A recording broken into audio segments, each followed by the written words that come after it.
সেদিন হঠাৎ আমার জিমেইলে যখন লগ ইন করি, আমি চমকে যাই। কারণ কেউ একজন আমার কন্টেন্টে কপিরাইট ক্লেইম দিয়ে রেখেছে, তাও আমার নিজের করা ভিডিওতে। সব দেখে মোটামুটি শিওর হলাম এইটা একটা ফেক কপিরাইট ক্লেইম। মানে ভিডিও আমার হলেও সেখানের আর্নিং খেতে চায় অন্যজনে। কত বড় ষড়যন্ত্র! এরা এমনই। এরা অন্যের টাকা খাওয়ার জন্য সারাক্ষণ ওত পেতে থাকে। এর আগেও অন্য একজন আমার আরেকটা ভিডিওতে এমন ফেক কপিরাইট দিয়েছিল।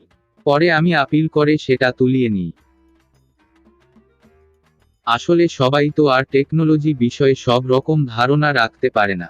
তাই যাদের আপিলের বিষয়টা জানা নেই, বা জানা থাকলেও প্রসেস জানা থাকে না, তারা তখন কিছু করতে পারে না। তখন তাদের বাড়া ভাত অন্য ষড়যন্ত্রকারী এসে খেয়ে চলে যায়। আমার আজকের ভিডিওটি মূলত তাদের জন্যেই।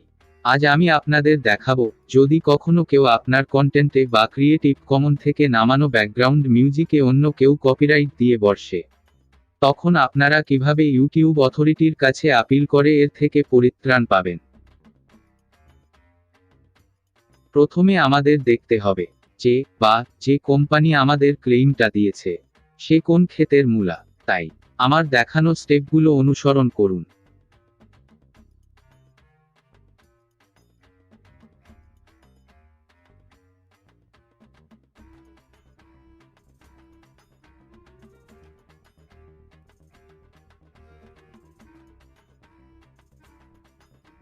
বোধ হয় এটিই সেই মহাপুরুষ।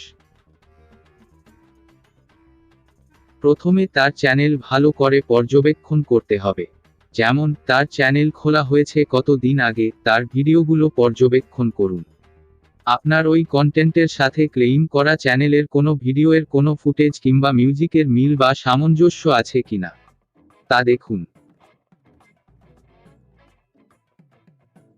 সব পর্যালোচনা পরে যদি মনে হয় এইটা ফেক কপিরাইট ক্লেইম, অর্থাৎ কপিরাইট ক্লেইম করা ভিডিওটির মালিক উনি নন, তাহলে বুঝতে হবে ওটা একটা ফেক কপিরাইট ক্লেইম ছিল। তাই আপনার পরবর্তী পদক্ষেপ হবে ইউটিউব অথরিটির কাছে আপিল করে ক্লেইমটি সরিয়ে নেওয়া। এখন আপনারা শিখতে যাচ্ছেন কিভাবে আপনি ফেক কপিরাইট ক্লেইমের বিরুদ্ধে আপিল করবেন।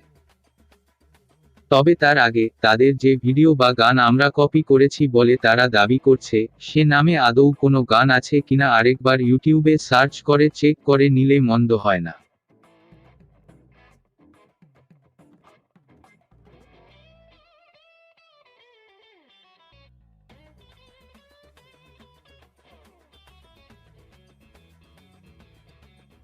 দেখুন, এমন কোনো গানেই নেই। So it is time to take action. Let's do ইট।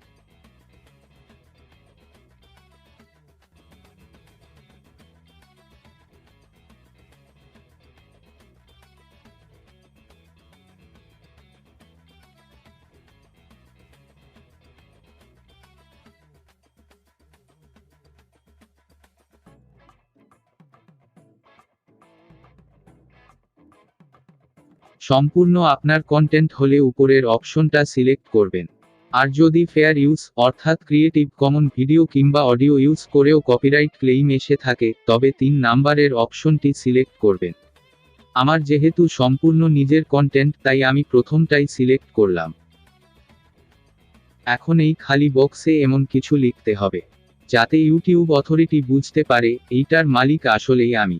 তো আমার যেহেতু নিজের কন্টেন্ট, তাই আমি লিখছি, Hello sir. I am 100% sure that I create this video and the background music sound myself. This is not downloaded or get from any other web. This is my original content. This copyright claim may be by mistake or this copyright claim may be based on human error or may be the reason for someone's bad intentions. I recorded this sound on 17th of June, 2017 and I fully assured and checked on my side. So, kindly remove this claim and resolve this issue. Thanks and regards. Bijoy Acharji, owner of Bijoy Babu YouTube channel. যদি creative কমনের footage অথবা audio ব্যবহার করা সত্ত্বেও copyright claim আসে, তবে কি লিখতে হবে সেটাও আমি ডিসক্রিপশন বক্সে দিয়ে দিব। বক্স ফিল আপ করার পর নিচের অপশন সবগুলো সিলেক্ট করুন। পরিশেষে নিচের বক্সে আপনার জিমেইল অনুযায়ী আপনার রিয়েল নামটি সম্পূর্ণ লিখুন। তারপর সাবমিট। আপনার কাজ এতটুকুই, বাকি কাজ ইউটিউব অথরিটি করবে।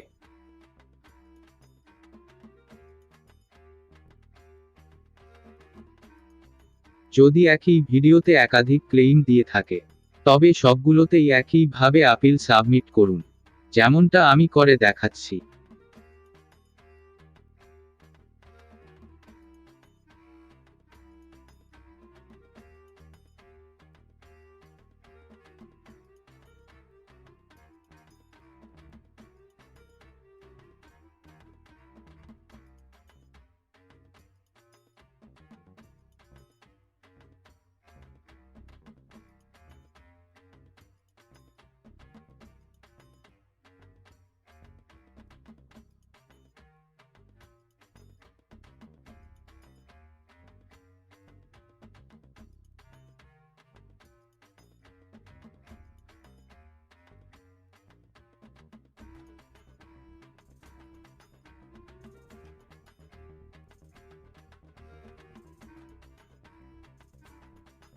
আমার কাজ এখানেই শেষ। এখন ইউটিউব অথরিটি থেকে মেইল আসা অবধি অপেক্ষা করতে হবে। 2000 years later. এখন বাজে রাত 10:30। সন্ধ্যা প্রায় 7টার দিকে আমি আপিল করা সম্পূর্ণ করি, আর রাত 10:18 এর দিকে আমাকে ইউটিউব অথরিটি থেকে একটা মেইল করা হয়। হুররা! দেখুন, তারা আমার কন্টেন্ট থেকে তাদের ক্লেইম করা ফেক কপিরাইট রিলিজ করে দিয়েছে। ঠিক এইভাবেই আপনিও এমন মহাপুরুষদের নিজের উপার্জিত অর্থ খাওয়ানো থেকে রেহাই পেতে পারেন। আজ তাহলে চলি। আমি প্রচুর পরিমাণে ব্যস্ত মানুষ। টাটা।